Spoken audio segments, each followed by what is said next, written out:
Champions Mojo is part of the CG Sports Network. Welcome to the award-winning Champions Mojo, hosted by two world record-holding athletes and health, life, and leadership coaches. Be inspired as you listen to Conversations with Champions. And now, your hosts, Kelly Pallas and Maria Parker. Hello, friends. Welcome to the Champions Mojo podcast. And as usual, I am co-hosting with Maria Parker. Hey, Maria. Hi, Kelly. It's great to be here. I'm excited about today. Yes, it's great to see you. And we want to give our guest the great introduction that he deserves in a moment. But first, let's welcome him to the show, Mel Stewart, the one and only. Welcome to Champions Mojo. Well, thanks for having me. I'm always going to be your recurring guest. I'm calling it right here. I expect to come back at least every other guest you have. You can have a Katie Ledecky, then Mel Stewart. Matt Biondi, then Mel Stewart. I love it. That sounds good. Yeah, Mel, that is absolutely such a beautiful vision, and one that, I hope you're back sooner than 100 shows, because that's just, Maria's going to hit on that. But so we're so excited to really welcome you to the show and to be talking with a 1992 Olympic gold medalist in the 200-meter butterfly, the co-founder of SwimSwam. Mel has worked as an Olympic analyst for ABC, NBC, ESPN, TBS. Since 2008, Mel has worked with USA Swimming as an ambassador. He's got great stories with that. Mel has obviously figured out how to be a champion and a successful businessman, which really interests me. Maria, can you give our listeners just a little more background on Mel? Sure, Kelly. Besides being an Olympic gold medalist, Mel was a world, American, and NCAA record holder and has been an innovator from way back. He was a pioneer in becoming a professional swimmer back in 1991 when he turned pro after his junior year of college at the University of Tennessee. And Mel's just getting better with age.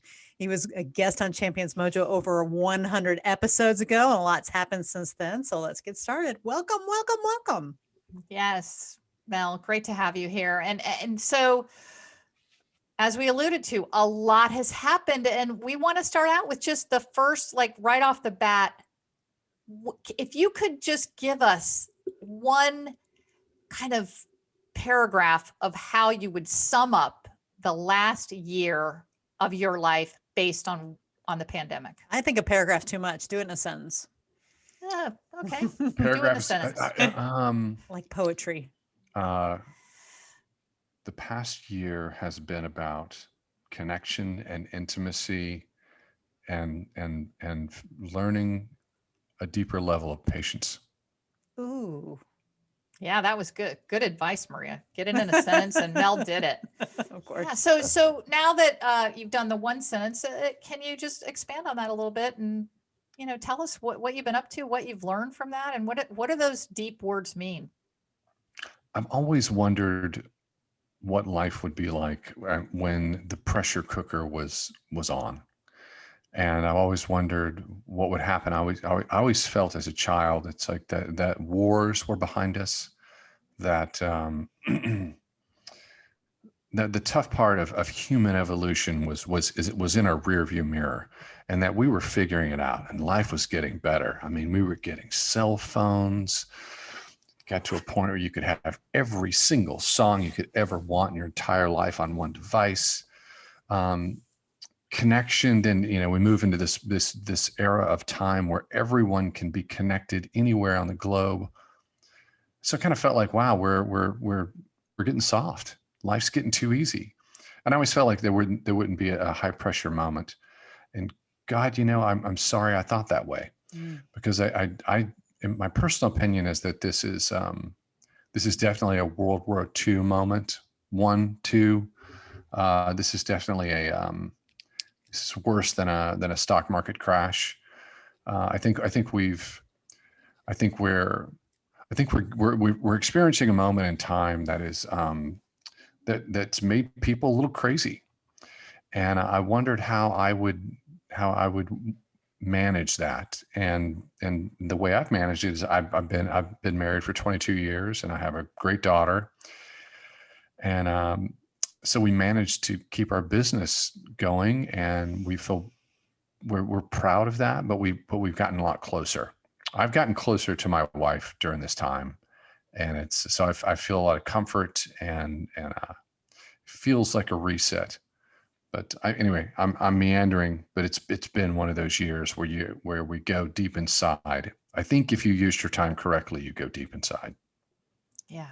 Yeah. It's interesting. When you were talking about that, it reminded me of my sons who felt like they missed out on the great glory days of, being a soldier, whatever, they've read historical accounts, and what you've just said is that, we're in, a great global conflict. And I love that. And then, in your first answer, you talked about connection, which you just elaborate on with your family, but then you also talked about patience. Could you elaborate on that and maybe extend that out from you to the rest of the swimming world and the rest of the world? The beauty of swimming is that it does teach you patience. The beauty of swimming is that you can have what you want, but you're going to have to take these teeny tiny baby steps to get there. You're going to have to be committed over a year. You may not swim 365 days a year, but even in those days where you're doing nothing, you're benefiting because you're recovering from work you have done, and you're trying to quieten your mind and focus your mind. But this is a whole new level. I'm thankful that I'm not a currently competing athlete. I don't know how I would have fared. I expected it to be a bloodbath after we came out of the shutdown. I expected last summer to see swimmers, they eventually got into the pool, and I cautioned our team at SwimSwam saying, look, I'm expecting some really slow swims. And in our business, we critique those swims and we break down those splits, and it's very cut and dry and black and white. And that, I just wanted people to come to the page with some compassion. And I was wrong. What we saw was that the athletes, the doors opened up, and the athletes somehow had spent less time in the water, more time doing dryland training, more time doing other things. And they actually swam very fast. So I don't think that, I feel like, I always think I have a huge ego, and I feel like I'm the smartest guy in the room. And then especially in swimming. And then I'm always reminded I'm not the smartest guy in the room, and I don't know everything. And I'm always learning something new, and I'm always being surprised. And it's part of the reason why I like being in this space, the Olympic space, the swim space, which I think is very much so connected to everybody, because we're just a piece of the culture. So Mel, you loved your gold medal Mel videos and predictions, and then you asked the SwimSwam community, it doesn't matter what I think. What do you think? So I'm not asking you to make a prediction, but can you tell us, like, overall, what have been the good and the bad of this pandemic for the swimming community, and what do you see ahead in the Olympic year here? Are trials going to happen? Are the Olympics going to happen? If they do happen, just kind of general, if you can address the kind of the good and the bad and what you see. I think what we've learned is that, and you can talk about this. You were a distance swimmer. It's we lived through an era, because we're peers, same era. We lived through a time where people worked so very hard. And as we've evolved out of the 70s and the 80s and into present day, athletes are very much so, they're not training to swim in second gear. It's like they're rehearsing for a performance. So they're laying down the neural pathways to swim fast, to have perfect mind-body connection. And in our time, we were grinders. We were grinders. And so we've seen this evolution to present day, because 2021 is the future. And the pandemic has told us also that for as much as we've evolved outside of the pool on the dry side, in terms of just being physically more powerful, we're learning that we can make a lot more gains there. Athletes came out of the pandemic from doing a lot of intense dryland training, and they had benefits that they were surprised to have. One of it being specific, or if you want to get real nerdy with it, is that they were able to hold their body position in the water. And that's always a concern because if you've been out of the pool, you come back to the pool, you don't have that connection, and it's body position. And the intense dryland training, they didn't lose anything, they gained. So I think that's one half of an answer, but I don't think that was the other half of the answer because I think you put a little extra spin on it. What was the other part? So, so the good of that was they've strengthened their core, they're streamlining, they're higher in the water. What do you think the worst thing that this has done to swimming? And how do we kind of resurrect that? I think that the loser in this is it comes back to capitalism. It comes back to something that we've held sacred in the sport, which is college swimming. College swimming, it's on SwimSwam, we do this thing where we started reporting commits. So kids they commit to college, and 1 year I think we did 300 or 400, and then the next year our editor in chief did over 1,000. And he goes, I think there's 1,500 or more out there. We need to do them all. And I'm like, I'm tired of seeing them. and he's like, Mel, that's a little bit egotistical. And I'm like, okay, I agree that I'm guilty. And he goes, look, everyone who swims, typically they're swimming so that they can reach a moment where they can swim in college and they can have that experience, and that's their gold medal. Got it. I understood it. I got it. So we dedicated ourselves to doing every single commit post that is provided. We reach out, we try to get them. And so college swimming is very unique. It's almost like a religion in our sport. It's this sacred cow, and it matters greatly. So capitalism, where that figures in is that athletic directors, they're looking at these non-revenue sports and they're seeing a window.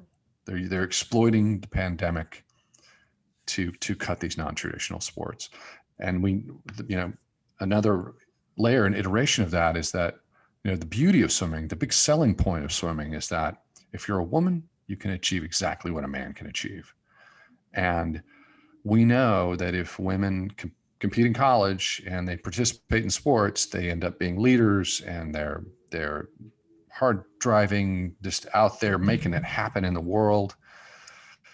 And that frightens me, because I think this has been a cultural buoy that we've taken for granted, and I do think colleges are taking advantage of it, and that worries me. So that's a loss.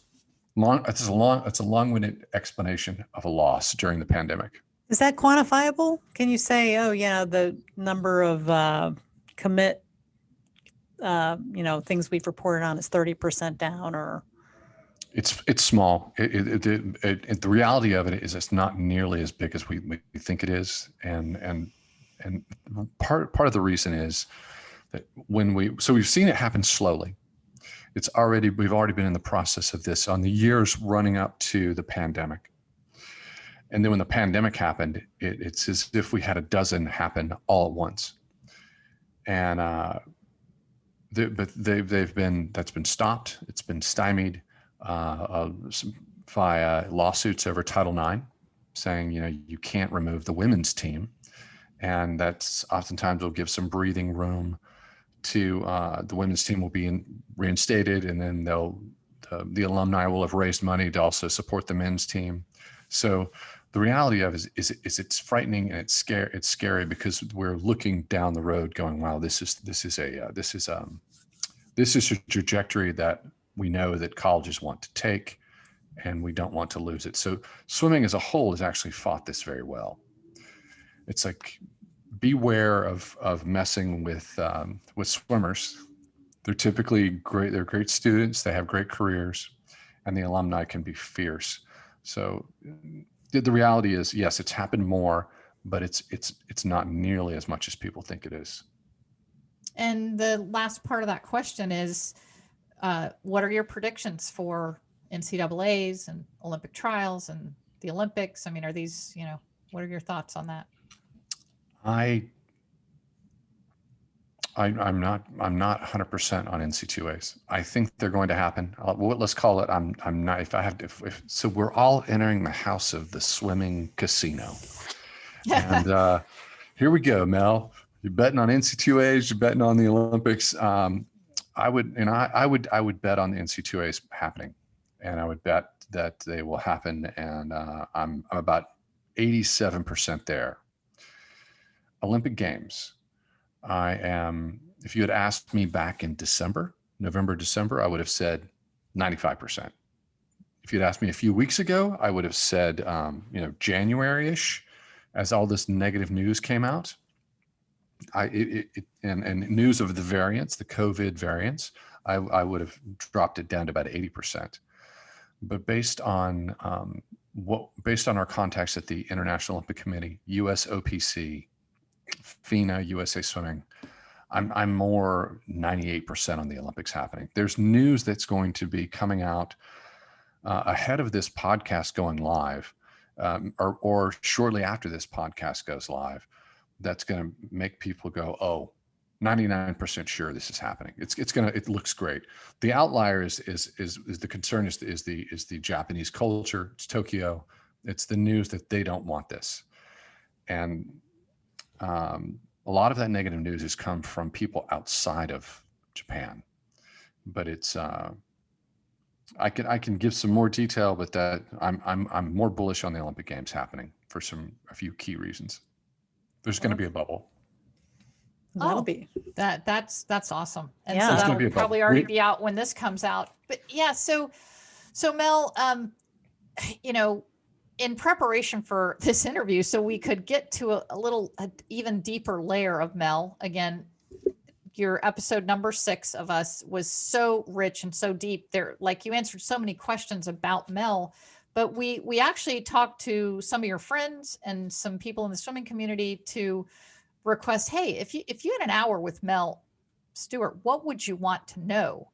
And we've got a question here. So one of them is, you seem to appear to us, to your friends, to people in the swimming community, that you have never lost that edge, that competitive fire, that I want to wrestle, Ryan Murphy to the ground kind of thing. And so how have you not lost that? And, or I guess to phrase it positively, how have you kept it? And tell us about it. Okay. I'm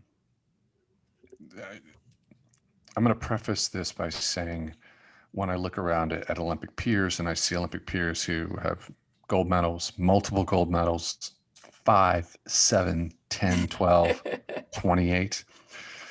Some of those athletes, I look at them like Aaron Pearsall or Matt Biondi, and a little part of me hates them. And not for the reason that you think. It's not because they have more medals than I do. It's because they seem like they look like they're artists in the water.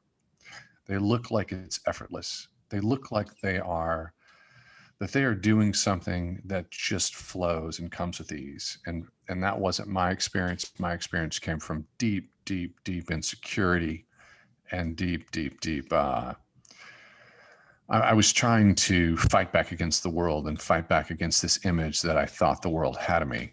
And I find that for most Olympians, something went wrong in their life. Could be dysfunction in the family. Could be that they were bullied. It could be anything. And for me, I'm checking every single box. But, I've been hyper competitive since I was a child. I have been in therapy since 27, almost weekly, ever since, because I can't turn it off. And yes, it's positive, but it can also be problematic. It doesn't work in the real world all the time. So it's for me, the challenge has been how do we make this constructive, and how do we keep this from being something that is damaging or dysfunctional? Probably didn't think I was going to go there, but that's where I'm going. No, I think it's great. It's a great answer. Yes. I would just, ask, so your sense is that the resistance that you were fighting is what gave you your wins, that you had to work hard against this resistance, and that some people don't have that. They're just natural and it's easy for them. And those are the people that you mentioned maybe being jealous of. But then you went on and said, well, but, I think the truly great people, they are. And I think that's true based on 107 episodes of talking to swimmers, great swimmers. So, there's a lot, there often is something that they're fighting against. But so I think a lot of us have that, we have, the dark side and the resistance and the need to prove something maybe. And, you said managing that is what you've spent your life doing every week in therapy, right? So can you give us maybe just some hints for those of us who, haven't been in therapy every week? How do we manage that, even competitiveness, that can be destructive, or not, I struggle with these things myself. So just for clarity, and try to be journalistic here, I should say that I have been in therapy. Like I have had periods where I didn't go for 6 months, but then I ended up going back. That's fine. And You've gone enough. You've gone enough. In a lot of years, I've only gone, once a month or twice a month. And it depends on where I'm at, and so the, yeah, it's, I lost the thread. Okay. So, last time we talked to you, you mentioned yoga, you mentioned, just trying to be aware of yourself. You mentioned connectedness. So you're asking me how I've managed this? Yeah. I've managed. Okay. Yeah. Cause you're coming across kind of as a very wise person. And I mean, when I listened to the last recording, I was like, man, this guy, he's got it. Help the rest of us get it. I find that, I think every day you swim is a better day than a day you didn't. But because I mortgaged my childhood to the water in many ways, because it went a long time and it was very intense. I don't always want to get wet. So for me, the same sort of emotional high, it's slightly different, but the same sort of chemical and hormonal thing that's going on in your brain. I get that from yoga. I like that. As a man and as a woman, I think it's important to keep our weight bearing exercising going. I am a meditator. I'm somebody who likes sensory deprivation tanks. I like to meditate. I like my alone inside my head time, because once you crack that code, and you're forced to, as a swimmer, you're forced to be head down in a submerged, quiet world. If that comes full stop and suddenly you don't have that time, I think it makes you a little bit wonky. And can I just ask you how you what I'm really curious about is when I'm alone and I'm in my head, there's lots of times it's dark. Like when did you learn to deal with the darkness in there? I haven't had darkness for a long time. Sometimes it peaks back up, and I'll put I'll make it very specific. I had a dysfunctional family, had some really dysfunctional things happen. And there was just frightening. I didn't know when in my family if my mother was unpredictable. She was a competitive person, driving force, super bright, definitely the leader in our home, but she was erratic and was very frightening. And I can unpack that more if you want to hear it. So I had to go through a lot of therapy, and I didn't really get my best therapy probably until my early 30s, and I started doing EMDR, and it cleared out a lot of that stress. So it cleared out that trauma that was holding in my body, and suddenly I had this peace about me. So the darkness really fell away at that point, and ever since then, when I go to my quiet place is a process, and it's a few different things. I can immediately dip in, because on one vacation in particular, I had this moment where I was on a beach in the Caribbean, and the water was about 8 inches deep. So it was just like I was just on the sand, and I could hold myself there, and I could look down toward my toes out to the abyss of the ocean. And it was calm at the time. And it was a starry night, and I was seeing the stars in the sky and the stars in the ocean. And I can go to that place and just be there and present. And that's a blissful place. And that Another is, thing, yeah, yeah. sorry, go ahead. I thought you were And done. another thing that I do is I will travel. So I'll travel, I will go to my place and then start to go up from my bed or the chair through the roof into the atmosphere to the moon. And then I start passing the planets, and then I get beyond our solar system out through the Oort cloud, and I'm traveling. So I do that. Those are my two go-tos in terms of meditation to sort of go. It's my warm up to get me to the place of nothingness. And those are such good tools. And we had a guest on, Dr. Martin Rossman, who that's what he does, Maria. You know how he does Teaches that people to do that, He right? takes people, he says, find your most peaceful place. And you've created it there, Mel, laying in the water and flying up above. So I hope people are listening that, you, Mel, have learned this, and you've been very successful at managing a traumatic upbringing with tools like, if nobody hears anything else from this, the yoga, and get exercise and meditate and get to this place. So this is just really getting in touch. I think with all the technology we have today, we don't have quiet times. We don't really listen to our thoughts. So that's just gold. I know it's going to be part of our takeaways, which we love to do. And so, Mel, you mentioned this earlier. We would love to know, what is one common myth about Mel Stewart that you would like to debunk or discuss? I think that they're all true. Well, then I would say a lot of them are that you're brilliant and kind and hardworking and super successful. So, but is there anything, maybe even just about you or your profession or anything that, hey, people have it wrong? Tell us. And I think that,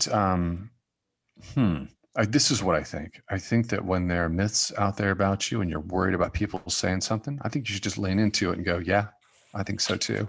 That's me. Yeah. I think you should live with it. Especially if they're nice myths. I will say this, as an athlete, when I was a kid, because of the situation I was in, and I was very angry, and I was hyper competitive, and I was hyper competitive to the level of being an ass. And I would imagine, like, in my head, killing my competitors. I was just intense. And that wasn't, I would say I wasn't the best teammate in the world. So, and I had a period of time away from swimming. And when I came back, I had to earn some people's trust, because on the dry side, coming back to the sport in any term of support, any level of support or any position of support, that was people weren't, a lot of who knew me were not really sure if they weren't sure if that would work, because they didn't trust me, because I could take your head off if I needed to. And Wow.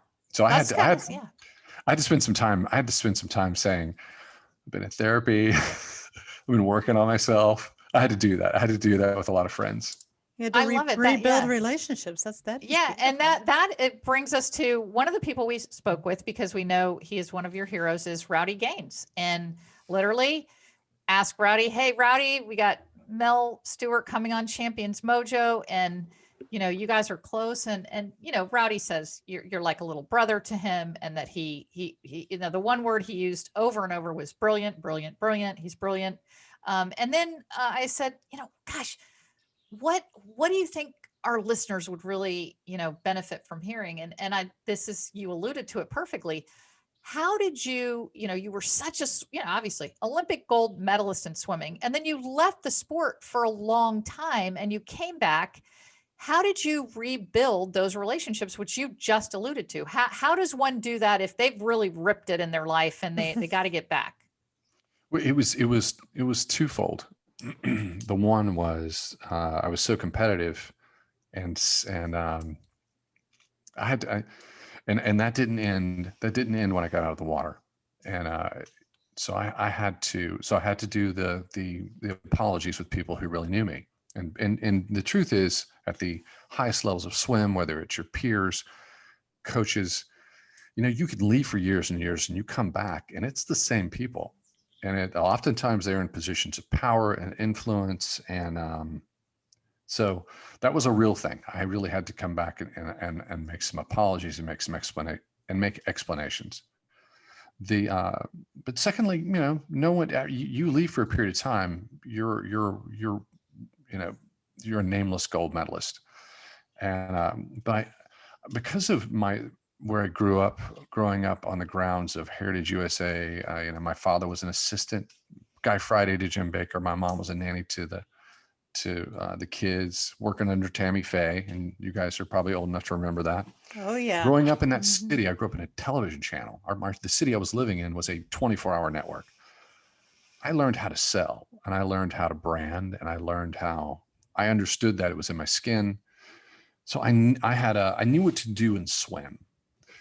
And so did I unpack the gold medal Mel name when I was here in the last podcast? You did. Yes. Yes. Yes. That was an easy thing to do. And then it was just talking to everybody who wanted to talk about swimming. So I unofficially, I decided when I returned to swimming that I would be the unpaid president of swimming. So if you want to talk to me, you want me to talk to your kids, you want me to talk to swim parents, talk to a coach, I gave everybody every second of my time, and it worked. So that's great. You worked your way back in by being completely available and making your apologies where you needed to, and rebuilding. That's a great story.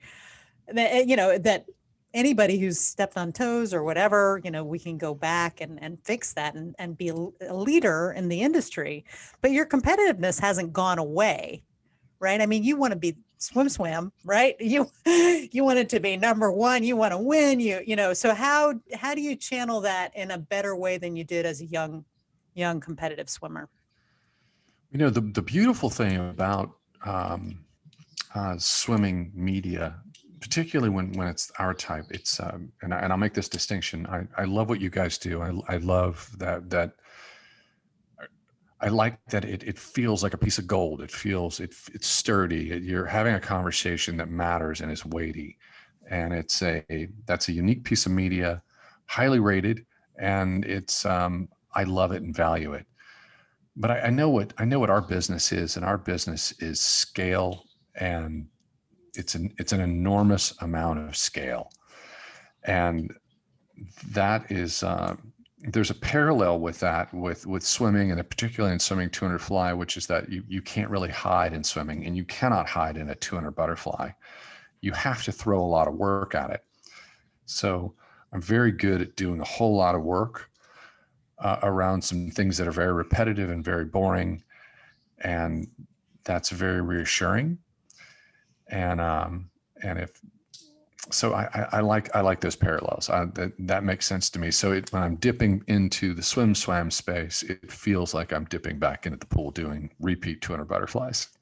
But in the interest of the authenticity section is, you still want to win. So how are you managing, your competitors? Yeah. Yeah. I'm so sorry. I'm so sorry. That's what matters. So there's this thing that goes on in my head. And it's that if someone starts walking next to me and we head out over the Sahara Desert, you grab a bottle of water, I'll take half a bottle of water, and you're going to die first. It's that mindset. It's I'm just going to keep going and keep going and keep going. So in business, the beauty of business, like swim, is that people rest. They take time off. They can't focus all the time. So I'm looking at trying to put more focused time, efficient time in a specific area and do it more days per year. So if I see someone else doing something, I think, okay, that's what they're doing, and that's pretty cool. Okay, I'm going to do that times 10. Mm-hmm. I've got to do it times 10. It's not enough to win. You got to do it times 10. That is really intense, Mel. I mean, that's intense. That is so. But how do you reconcile that? This is a great topic because we have we have a lot of swimming listeners, but we have a lot of, adult business people, surgeons, people, that aren't in the swimming community, and they So let's say that one already has that fire, that competitiveness, that ability to run through a wall, and yet you're balancing that with exercise and yoga and meditation and tea with Tiffany in the morning, and like, how does one balance that for a life, a peaceful and calm life? What you learn, what I learned in my late 20s and my early 30s, because I would just work 7 days a week all the time. And when I say work all the time, I mean, I would wake up and, Sunday morning I was up, I was working. And if I'd get a workout in, it was a rushed workout, and I would forget to eat, and I'd stop at 9 or 10 on Sundays. So what I learned was that this didn't work, that you're not efficient, and that you have to have those moments of rest. You have to have those moments of focusing. I'm very much so aware that you do not have moments of insight and creativity until you stop.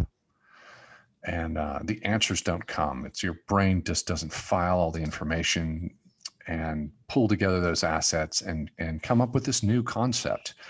So I'm very sensitive and aware of that. You have to stop, and you have to almost be disembodied, and in this state where you're doing something else, where you're transported, and then answers come to you. And the beauty of that is you get the benefit of trying to be great at relaxing, or trying to be great at resting. But it's yes, there's a little bit of a head game and a trick there, which is you're turning your play into work, which is, I've been accused of that. Yeah, I know we got to keep on this for just another second, because I'm going back to your analogy of the two guys in the desert. And so when you're looking at your toes and the stars, in the Caribbean, isn't the other guy getting ahead? The question is,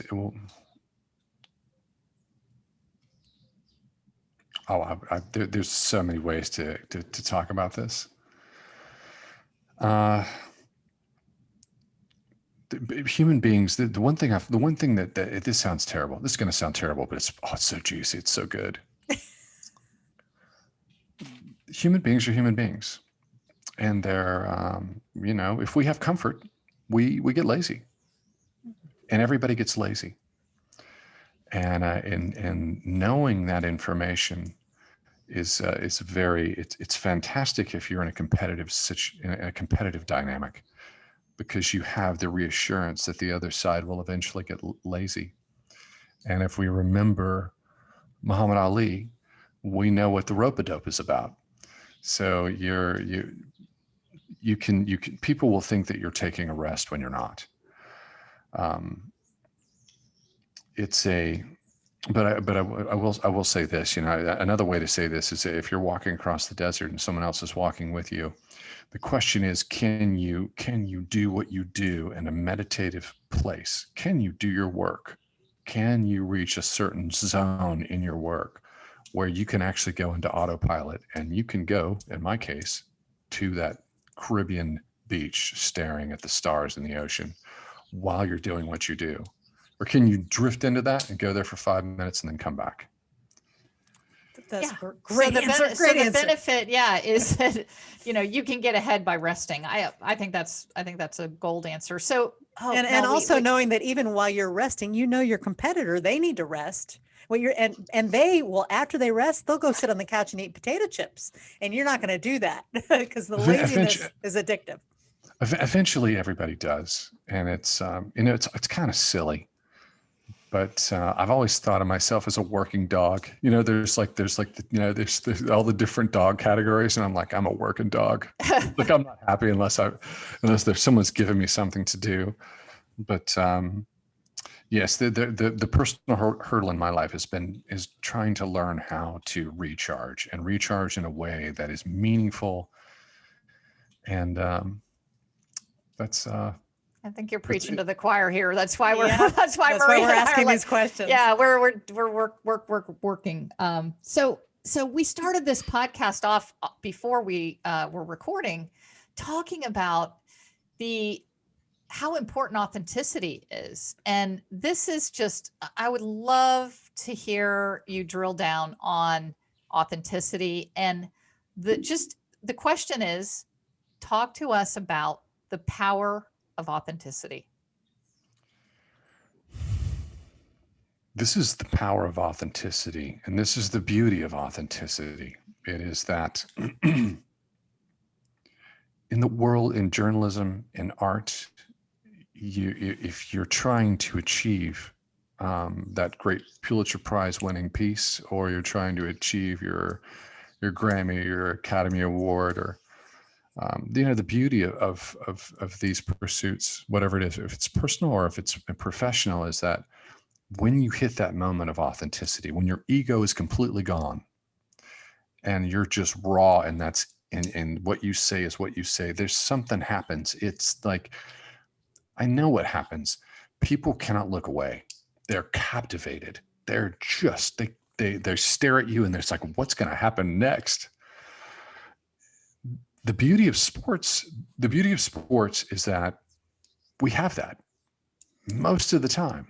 Everyone, you put it all out there. It's the most honest, most authentic thing you can do, which is you just put it all on the line, and whatever happens, happens. You get first, you get second, you have terrible performance. So for me, I'm always trying to, in terms of communication and in terms of our world and media, I'm always asking why. What's the why? What is the why? And then how do I explain how do I answer the why in the most authentic way? Period. End of story. Over and over and over again, all day long. That's one way to answer it. Yeah, I think is a fabulous way. So we could go on and on talking with you. Maria, before we ask the last question, did you have anything else for Mel? I don't want to, if you were. Well, I did have kind of a question that came from the beginning of the show. You talked about kind of during the pandemic, sort of coming into your family. You talked about your family. And was there fear that you were going to lose your business? I mean, some of us have had that fear during the pandemic. I was, the truth is in a media business, and when bad things happen in the economy, the first cost that you cut is your advertising. And so the answer is 100% absolutely yes. Scared me. And I grew up as if you think about my family, the Stewart family, if you looked at my lineage, if I had to describe it, we could just sum it up and say it's just trailer parks going all the way back to the 1500s. Rednecks, poor, uneducated. So I'm this person who has escaped this life and have some achievement, and I'm very insecure about it. This is very new. It could be lost. And absolutely all those triggers, all those fears, it was all there. And so the answer is yes. However, my wife and I also lived through the 2008 credit crunch, and we lived through the dot-com bubble, and we made it. So there were two things happening. Yes, abject fear, but at the same time, reaching a certain age and going, okay, I've been through this. I've been to this party before, and we're going to survive. But back in April, I didn't know if this was going to be a solid 2 years of darkness.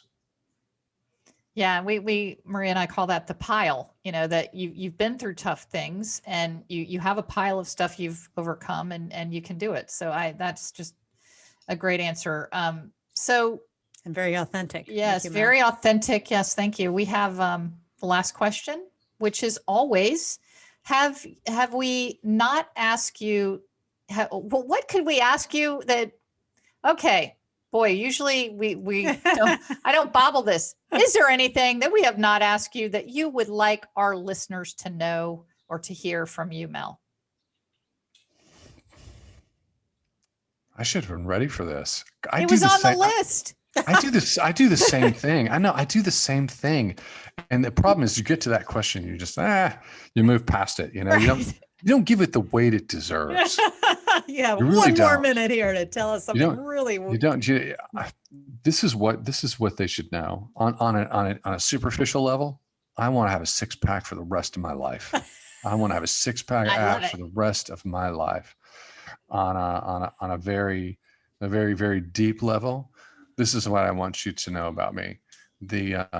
I want people to know where I grew up, and then I grew up in a Christian city that was absolutely insane, and that the man that headed it up went to prison, and my family fell apart, and then I survived that, and that I wrestle with the concept of the divine and like our place in the universe, and that is always top of mind with me, because it feels like to me as we arrive in 2021 or 2016 to 2021, it seems like all of those people from my childhood have now merged and morphed into a political party. And I'm scared to death by that. That scares me to death, because I know how that ends. Yeah. Yeah. Well, another beautiful, authentic answer. So we really, really appreciate this. This has just been awesome. And you're doing such an awesome job at SwimSwam, and our conversations do get deep sometime with our guests. So we always like to lighten the mood. We have a fun round for you, but I want you to share. This is something just for fun as we go into the fun round. Tell us who your child would be if you and Coleman Hodges had a child. Who would that child be, Mel? It would be Coleman Stewart. Of course. Coleman Stewart, the dark horse and one of the greatest talents swimming today, our son, Coleman Stewart. So I think I told you about this a little bit before.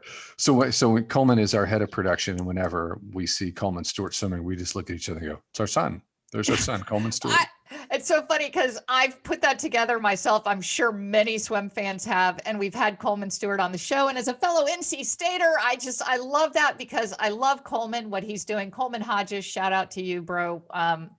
Maybe we can have Coleman on the show. He's such an icon in swimming. I mean, he covers these, he is like on the ground. I consider him like a front line swimming journalist there's just no one like Coleman. So to have him, Coleman Hodges, and then Mel Stewart, and then Coleman Stewart, it is just, I just think that it's a great little thing for swimmers. So fun swimming humor.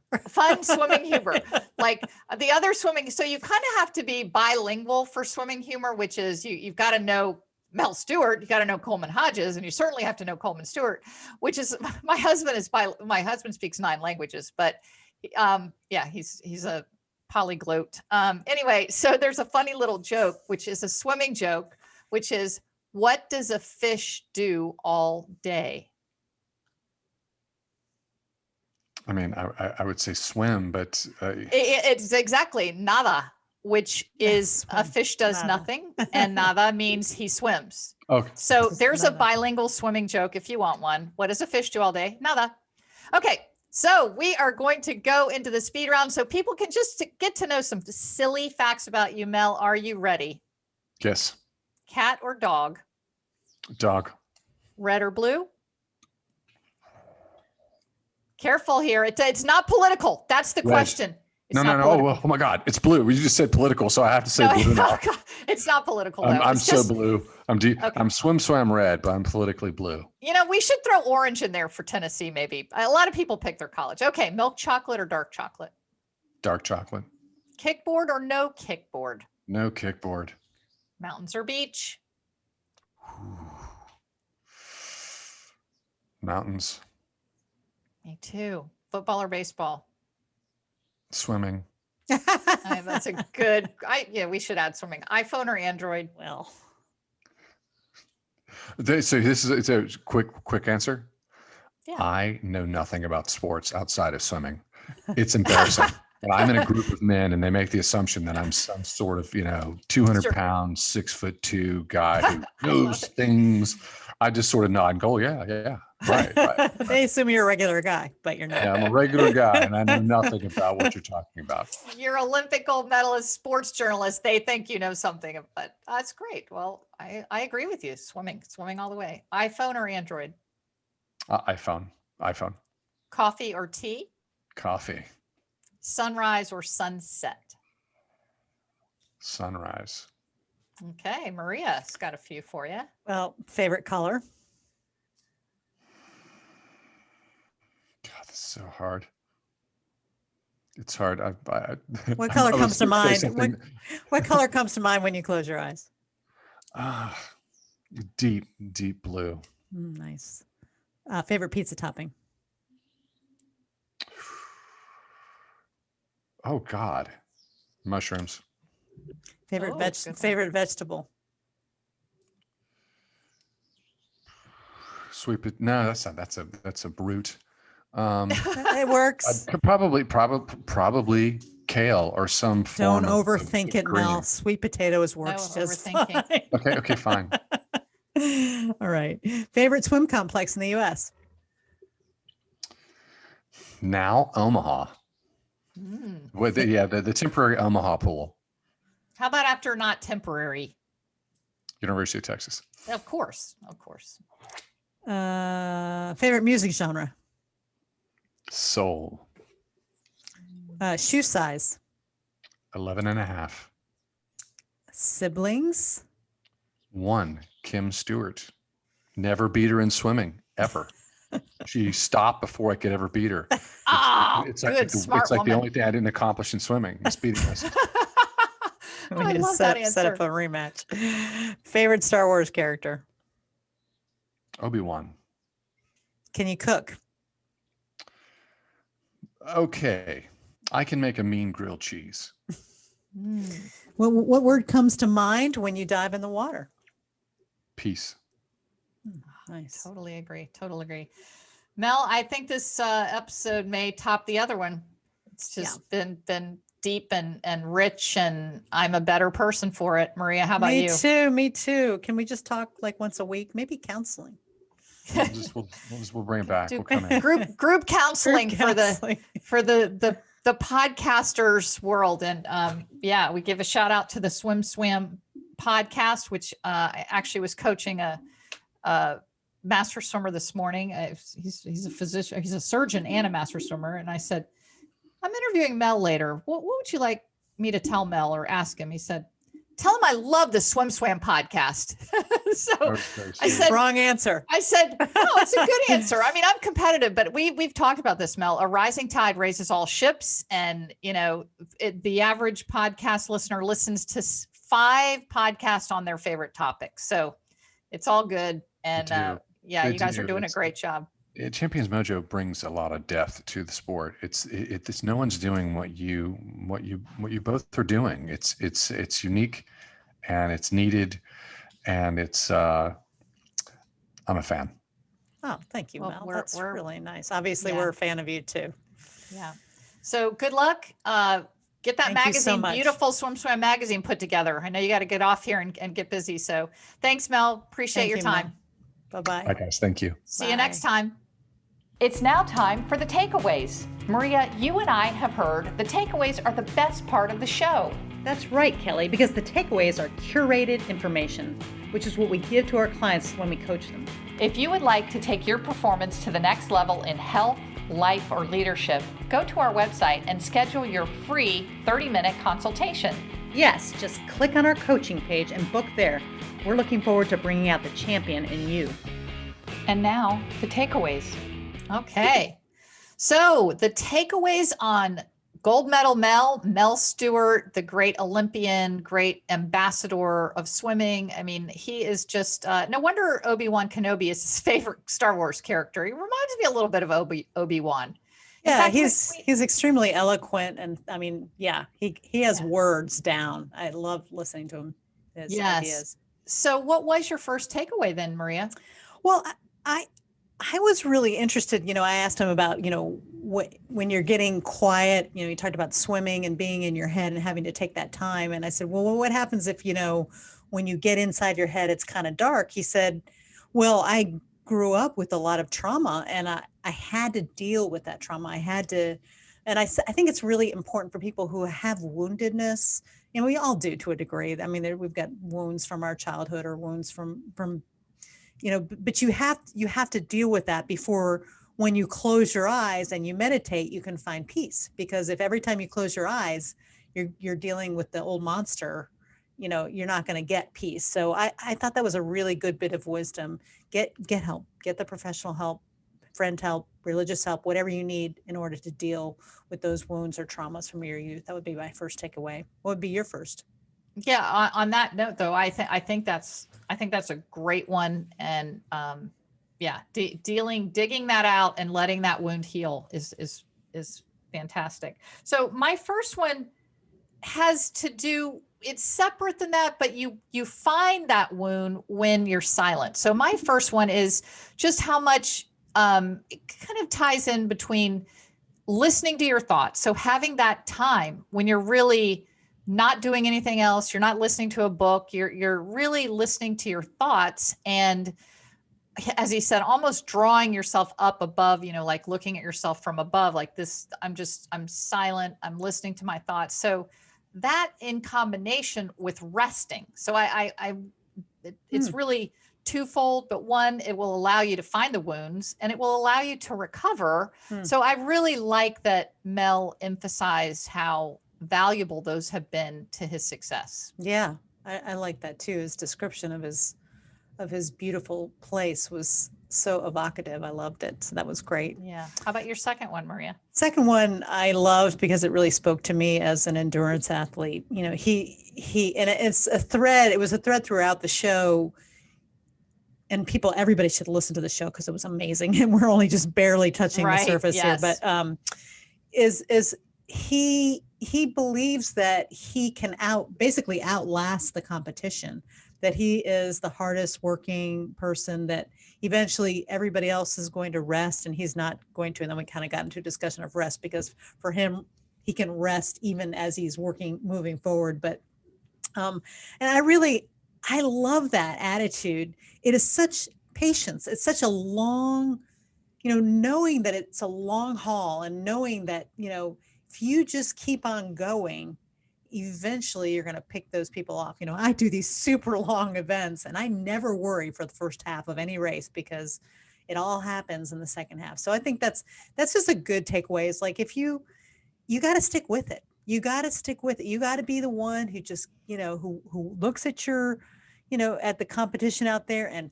is always looking for opportunities, and is just willing to just keep, he said, he talks about it like just lightly pushing that, just keep, pushing right there. I thought that was terrific. Yes, the long game. I know you related to that. That's a great piece of advice. And my second one is authenticity. Mel is one of the most authentic people. I think that's why we love him. I think that's why people really love Mel. Yeah, it's like you said, you can't look away from somebody who's being authentic. Yeah, and that's it. That the takeaway is the power that authenticity gives you. That it's almost like the unforeseen helping hand of the universe. Yeah, that's that good. When you're really you're doing your own thing, that it just makes you more powerful. So you're not trying to copy anyone. So I just love it. It was like Maria said, listen to the whole thing. It's all great. And Maria, what another fabulous show. It's always great to be with you. And I love you so much. Oh, this is such a terrific thing for us, for me too. I love you so much, Kelly. Love you too. We'll see you next time. Bye-bye. See you next time. Bye. You've been listening to the Champions Mojo podcast with host Kelly Palace and Maria Parker. Champions Mojo is produced by Cabra Media, and a new episode debuts every Tuesday. Subscribe wherever you listen to podcasts and leave us a 5-star review. Follow Champions Mojo on Twitter, Instagram, and Facebook @Champions Mojo.